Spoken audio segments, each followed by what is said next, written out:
And welcome to the video lecture associated with the first normal form. First normal form, so here we're getting into what actually makes up a relation, and then after what's a relation, once we have a relation, which means something fits the criteria of the first normal form.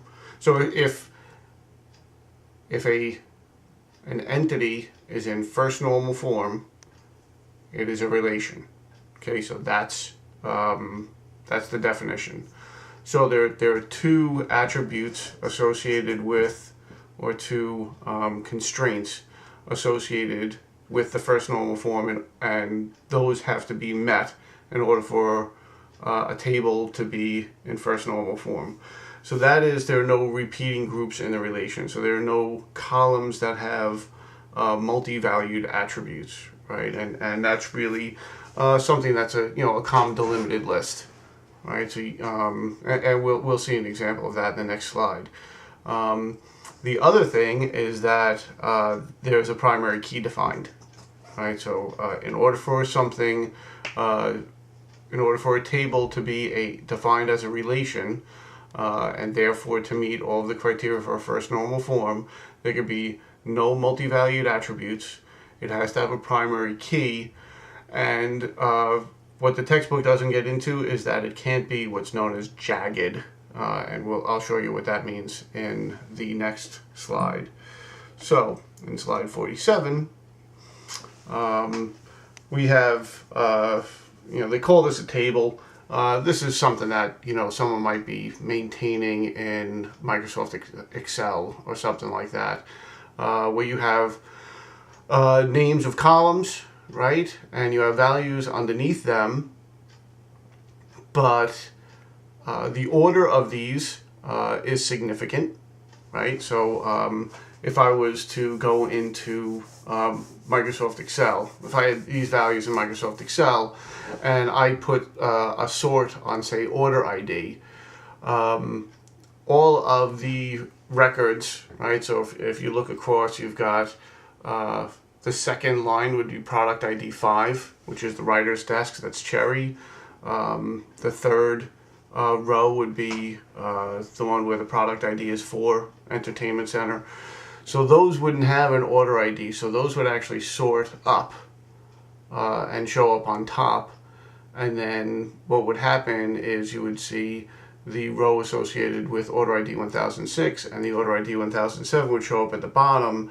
And now you have no idea what's going on with product ID 5, which is the writer's desk, and product ID 4, the entertainment center, because now they don't have an order ID associated with them, and now they're out of order. So the order of the rows, because of the way this data is being stored, is significant, and therefore would fail the first normal form. The other would be customer address. So you notice customer address has multiple values. It has Plano, Texas. So that's actually, that's not atomic. There are two values, two distinct attributes that are showing up in there.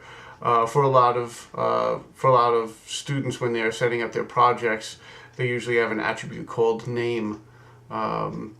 So in this case, that's not a bad thing. So here we have customer name, and that's the name of the business.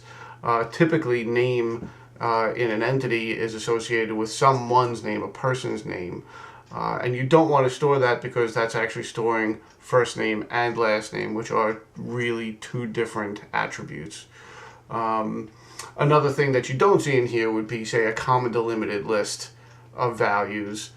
For instance, if we were to crush this down, right? So order ID 1006 is actually associated with 3 different product IDs, 7, 5, and 4.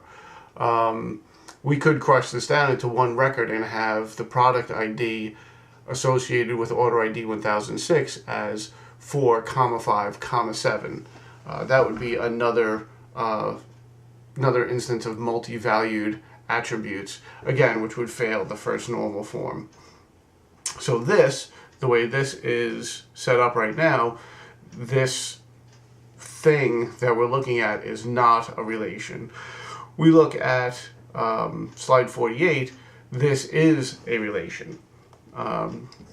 So in this case, we've got order ID and product ID underlined. So the combination of those two values is going to be the primary key. So this does have a primary key, right, which is one of the things.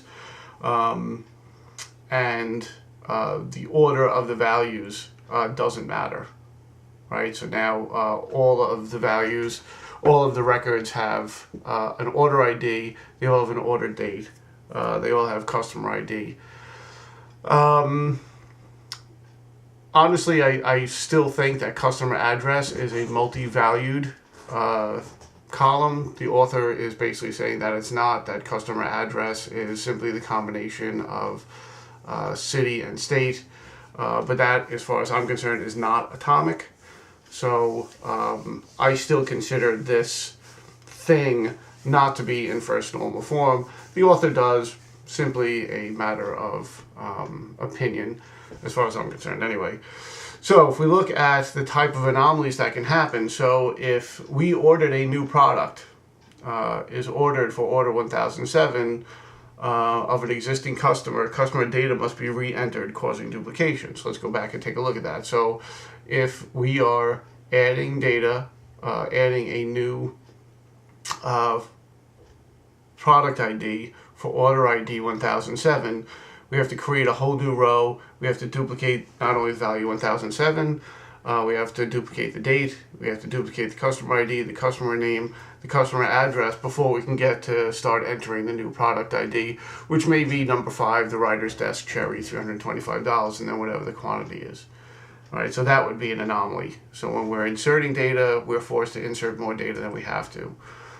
Deletion, if we delete the dining table from order 1006, we lose the information about the dining table's finish and price, right? So if we're looking at this, if we get rid of the dining table, now we don't know that dining tables have a finish of natural ash and cost $800.